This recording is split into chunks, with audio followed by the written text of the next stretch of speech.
ಕೇಂದ್ರ ಸಚಿವ ಎಚ್.ಡಿ. ಕುಮಾರಸ್ವಾಮಿ ಅವರ ಕುಟುಂಬದ ಸದಸ್ಯರು ಮತ್ತು ಸಂಬಂಧಿಗಳು ರಾಮನಗರ ಜಿಲ್ಲೆ ಬಿಡದಿ ಹೋಬಳಿಯ ಕೇತಗಾನಹಳ್ಳಿಯಲ್ಲಿ ಸರ್ಕಾರಿ ಜಮೀನುಗಳನ್ನು ಕಬಳಿಸಿದ್ದಾರೆ ಎಂಬ ಆರೋಪದ ಕುರಿತು ತನಿಖೆ ನಡೆಸಲು ಬೆಂಗಳೂರು ವಿಭಾಗದ ಪ್ರಾದೇಶಿಕ ಆಯುಕ್ತ ಅಮ್ಲಾನ್ ಆದಿತ್ಯ ಬಿಸ್ವಾನ್ ಅಧ್ಯಕ್ಷತೆಯಲ್ಲಿ ವಿಶೇಷ ತನಿಖಾ ತಂಡ ಎಸ್ಐಟಿ ರಚಿಸಲಾಗಿದೆ.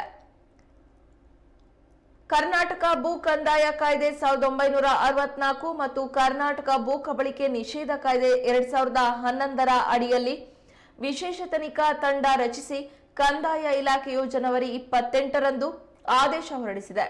ಭೂಮಾಪನ, ಕಂದಾಯ ವ್ಯವಸ್ಥೆ ಮತ್ತು ಭೂ ದಾಖಲೆಗಳ ಇಲಾಖೆಯ ಜಂಟಿ ನಿರ್ದೇಶಕ ನಿಸಾರ್ ಅಹಮದ್, ಬೆಂಗಳೂರು ವಿಭಾಗದ ಹೆಚ್ಚುವರಿ ಪ್ರಾದೇಶಿಕ ಆಯುಕ್ತ ಇಸ್ಲಾವುದ್ದೀನ್ ಗದ್ಯಾಳ, ಕಂದಾಯ ಆಯುಕ್ತಾಲಯದ ತಹಸೀಲ್ದಾರ್ ಗಣಪತಿ ಶಾಸ್ತ್ರಿ ಅವರನ್ನ ಎಸ್ಐಟಿಯ ಸದಸ್ಯರನ್ನಾಗಿ ನೇಮಿಸಲಾಗಿದೆ.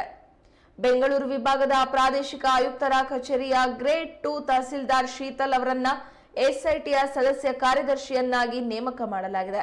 ಕುಮಾರಸ್ವಾಮಿ ಮತ್ತು ಅವರ ಕುಟುಂಬದವರು ಕೇತಗಾನಹಳ್ಳಿಯಲ್ಲಿ ಸರ್ಕಾರಿ ಜಮೀನುಗಳನ್ನು ಕಬಳಿಸಿದ್ದಾರೆ ಎಂದು ಆರೋಪಿಸಿ ಧಾರವಾಡದ ಸಮಾಜ ಪರಿವರ್ತನಾ ಸಮುದಾಯದ ಸಂಸ್ಥಾಪಕ ಎಸ್.ಆರ್. ಹಿರೇಮಠ ಅವರು ಹೈಕೋರ್ಟ್ನಲ್ಲಿ ಸಾರ್ವಜನಿಕ ಹಿತಾಸಕ್ತಿ ಅರ್ಜಿ ಸಲ್ಲಿಸಿದರು.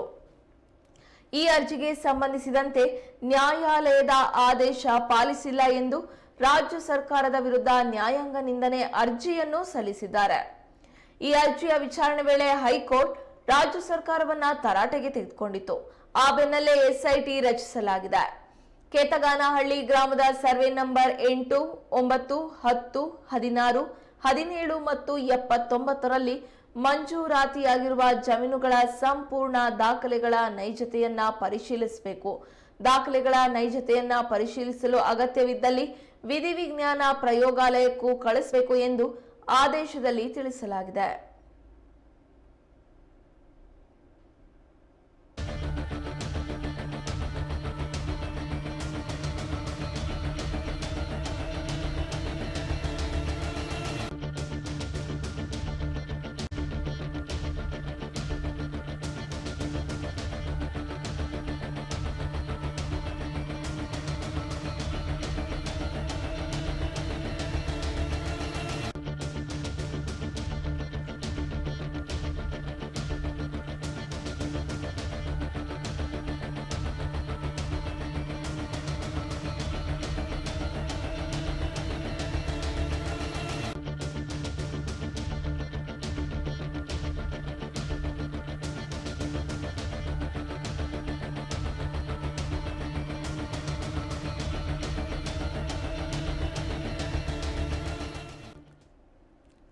ಇಂದು ಬೆಳ್ಳಂಬೆಳಗ್ಗೆ ಶಿವಮೊಗ್ಗ ನಗರದ ವಾರ್ಡ್ 22 ಮತ್ತು 30ರ ವಂದನಾ ಟಾಕೀಸ್ ಹತ್ತಿರ ಹಾಗೂ ಬಿಬಿ ರಸ್ತೆಗೆ ಶಿವಮೊಗ್ಗ ಶಾಸಕ ಚನ್ನಬಸಪ್ಪ ಅಧಿಕಾರಿಗಳೊಂದಿಗೆ ಭೇಟಿ ನೀಡಿದ್ದಾರೆ.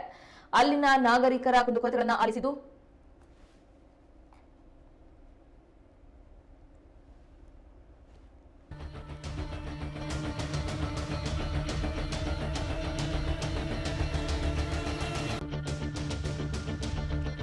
ಕೇಂದ್ರ ಸಚಿವ ಎಚ್.ಡಿ. ಕುಮಾರಸ್ವಾಮಿ ಅವರ ಕುಟುಂಬದ ಸದಸ್ಯರು ಮತ್ತು ಸಂಬಂಧಿಗಳು ರಾಮನಗರ ಜಿಲ್ಲೆ ಬಿಡದಿ ಹೋಬಳಿಯ ಕೇತಗಾನಹಳ್ಳಿಯಲ್ಲಿ ಸರ್ಕಾರಿ ಜಮೀನುಗಳನ್ನು ಕಬಳಿಸಿದ್ದಾರೆ ಎಂಬ ಆರೋಪದ ಕುರಿತು ತನಿಖೆ ನಡೆಸಲು ಬೆಂಗಳೂರು ವಿಭಾಗದ ಪ್ರಾದೇಶಿಕ ಆಯುಕ್ತ ಅಮ್ಲಾನ್ ಆದಿತ್ಯ ಬಿಸ್ವಾಸ್ ಅಧ್ಯಕ್ಷತೆಯಲ್ಲಿ ವಿಶೇಷ ತನಿಖಾ ತಂಡ ಎಸ್ಐಟಿ ರಚಿಸಲಾಗಿದೆ.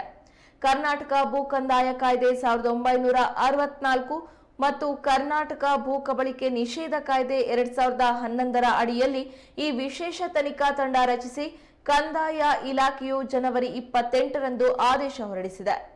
ಭೂಮಾಪನ, ಕಂದಾಯ ವ್ಯವಸ್ಥೆ ಮತ್ತು ಭೂ ದಾಖಲೆಗಳ ಇಲಾಖೆಯ ಜಂಟಿ ನಿರ್ದೇಶಕ ನಿಸಾರ್ ಅಹಮದ್, ಬೆಂಗಳೂರು ವಿಭಾಗದ ಹೆಚ್ಚುವರಿ ಪ್ರಾದೇಶಿಕ ಆಯುಕ್ತ ಇಸ್ಲಾವುದ್ದೀನ್ ಗದ್ಯಾಳ, ಕಂದಾಯ ಆಯುಕ್ತಾಲಯದ ತಹಸೀಲ್ದಾರ್ ಗಣಪತಿ ಶಾಸ್ತ್ರಿ ಅವರನ್ನ ಎಸ್ಐಟಿಯ ಸದಸ್ಯರನ್ನಾಗಿ ನೇಮಿಸಲಾಗಿದೆ. ಬೆಂಗಳೂರು ವಿಭಾಗದ ಪ್ರಾದೇಶಿಕ ಆಯುಕ್ತರ ಕಚೇರಿಯ ಗ್ರೇಡ್ 2 ತಹಸೀಲ್ದಾರ್ ಶೀತಲ್ ಅವರನ್ನ ಎಸ್ಐಟಿಯ ಸದಸ್ಯ ಕಾರ್ಯದರ್ಶಿಯನ್ನಾಗಿ ನೇಮಕ ಮಾಡಲಾಗಿದೆ. ಕುಮಾರಸ್ವಾಮಿ ಮತ್ತು ಅವರ ಕುಟುಂಬದವರ ಕೇತಗಾನಹಳ್ಳಿಯಲ್ಲಿ ಸರ್ಕಾರಿ ಜಮೀನುಗಳನ್ನು ಕಬಳಿಸಿದ್ದಾರೆ ಎಂದು ಆರೋಪಿಸಿ ಧಾರವಾಡದ ಸಮಾಜ ಪರಿವರ್ತನಾ ಸಮುದಾಯದ ಸಂಸ್ಥಾಪಕ ಎಸ್.ಆರ್. ಹಿರೇಮಠ ಅವರ ಹೈಕೋರ್ಟ್ನಲ್ಲಿ ಸಾರ್ವಜನಿಕ ಹಿತಾಸಕ್ತಿ ಅರ್ಜಿ ಸಲ್ಲಿಸಿದರು.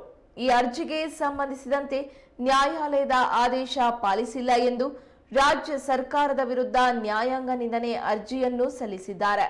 ಈ ಅರ್ಜಿಯ ವಿಚಾರಣೆ ವೇಳೆ ಹೈಕೋರ್ಟ್ ರಾಜ್ಯ ಸರ್ಕಾರವನ್ನ ತರಾಟೆಗೆ ತೆಗೆದುಕೊಂಡಿತ್ತು. ಆ ಬೆನ್ನಲ್ಲೇ ಎಸ್ಐಟಿ ರಚಿಸಲಾಗಿದೆ.